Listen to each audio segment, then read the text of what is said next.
महाकुंभ को लेकर के कहा जाता है कि यहाँ पर आने वाला कोई भी व्यक्ति कभी भी भूखा नहीं सोता है और ना ही भूखा जाता है, जिसके लिए कई ऐसी समितियां हैं जो भंडारे करवाती रहती है। ओम नमः शिवाय ये समिति है, परम पूज्य प्रभु जी इसके अध्यक्ष है। लाल महेंद्र शिव शक्ति सेवा समिति के नाम से भी इसे जाना जाता है और उनके द्वारा ये विशेष व्यवस्था की गई है।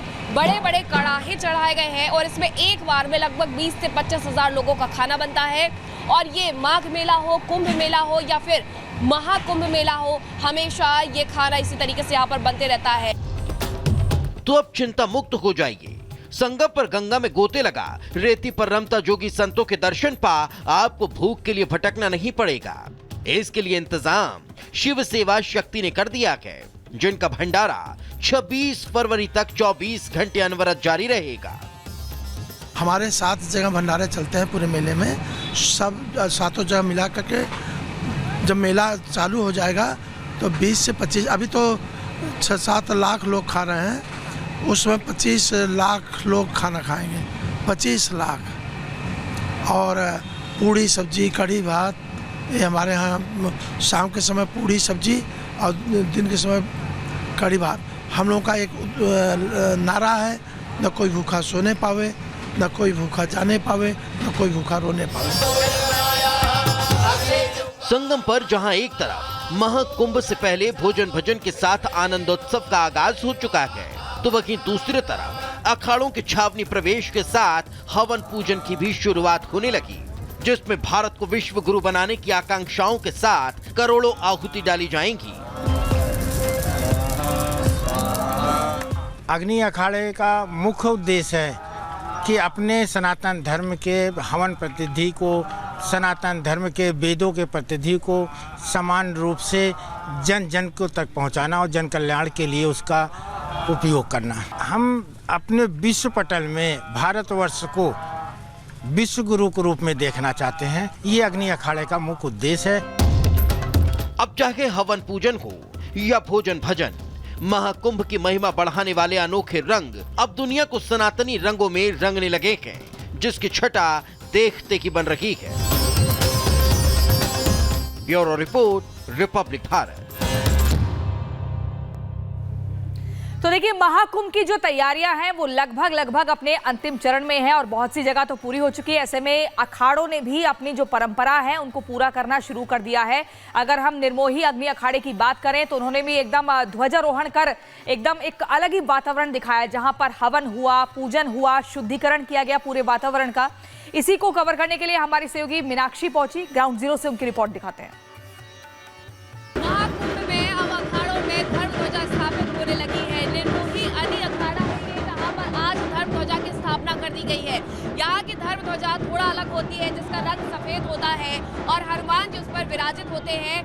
पूरे प्रतिष्ठित रूप से इन्हें आज यहाँ पर सम्मान देते हुए स्थापित किया गया है। सबसे पहले हवन होता है, हवन के साथ मंत्रोच्चार होते हैं और मंत्रोच्चार के साथ अब यहाँ पर धर्म ध्वजा स्थापित कर दी गई है। और इसी के साथ ये कुछ और तस्वीरें भी देख लीजिए। जो पूजा अर्चना है वो सबसे पहले यहाँ पर होती है, उसके बाद ये धर्म ध्वजा स्थापित होती है।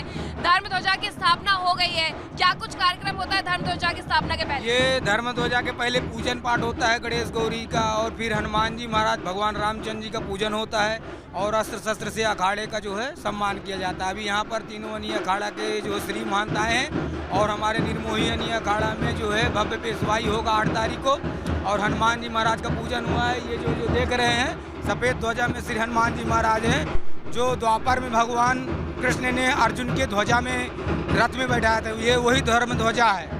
ये अलग धर्म ध्वजाएं हैं, इनके बारे में धर्म ध्वजा है। इसका प्रतीक स्वरूप इसमें बनाया जाता है हर 12 साल में। ये अनादिकाल से है, स्वर्ण जड़ित ये जो है हनुमान जी हैं। इसमें आगे हनुमान जी हैं, पीछे सूर्य भगवान है और गरुड़ देवता है। ये हमारी धर्म ध्वजा है। इसको ही लेकर शाही स्नान में हम लोग स्नान करने के लिए जाते हैं। और वहीं लगातार आस्था के महाकुंभ में अलग अलग बड़े संतों के पहुंचने का सिलसिला भी जारी है। एक खास तरीके के संत आखिर कैसे पहुंचे हैं महाकुंभ में, क्या है उनकी खासियत, हमारी सहयोगी मीनाक्षी की आपको रिपोर्ट दिखाएं। संगम की रेती पर विश्व का सबसे बड़ा आयोजन होने जा रहा है महाकुंभ, और इस महाकुंभ में नए नए रंग देखने को मिल रहे हैं, नए नए संत भी देखने को मिल रहे हैं। कई संत ऐसे हैं जो अपने जीवन से दुखी होकर के, अपना घर बार छोड़ करके सब कुछ भगवान के चरणों में समर्पित कर चुके हैं। तो हम मिले हैं ओम तत्सत बाबा जी से, जो कि एक ई रिक्शा में रहते हैं। इनका ये पूरा घर है। इन्हें पिछले 30 साल से इसी को घर बनाए हुए देखा गया है। हालांकि इन्हें ये उपहार के तौर पर मिला था, लेकिन इन्होंने अपनी पूरी दुनिया इस ई रिक्शे में समेट दी। यही ई रिक्शा उनका घर है। बिहार से लेकर के दिल्ली तक और दिल्ली से लेकर के प्रयागराज की संगम रेती तक बाबा इसी में सफर करके महाकुंभ में शामिल होने के लिए पहुंचे हैं।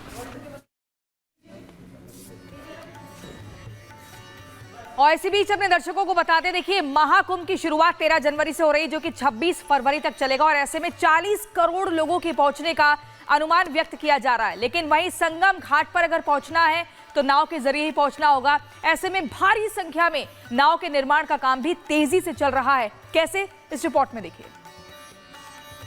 प्रयागराज महाकुंभ में लगभग 45 से 50 करोड़ लोग आने वाले हैं और हर कोई संगम में जाकर के डुबकी लगाना चाहता है। संगम में पहुंचने के लिए नाव की जरूरत होती है और नावों को बनाने के लिए प्रयागराज में जगह जगह पर ऑर्डर दिए गए हैं।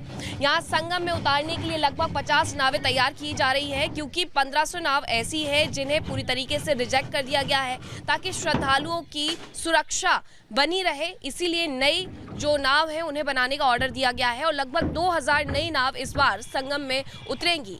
इसके बारे में बताते हुए यहाँ के कारीगर कहते हैं कि उनका भी भला हो रहा है, उन्हें भी काम मिल रहा है और उन्हें जो रोजगार मिल रहा है ये गंगा मैया की कृपा है। महाकुंभ जैसे ही आता है रोजगार के द्वार भी खुल जाते हैं और लोगों को भी इसे लेकर के खुशी होती है। तो आस्था के महाकुंभ को भव्य दिव्य बनाने के लिए हर स्तर पर बड़े लेवल पर जो तैयारियां हैं वो की जा रही हैं, जिससे कि जो भी तमाम श्रद्धालु पहुंचे स्नान करने के लिए, महाकुंभ के जो भी गवाह बने, उनके लिए ये महाकुंभ पूरी तरह से जो याद है उनकी बनकर रहे और इसी के लिए तमाम हर एक कोशिश यहां पर हो रही है।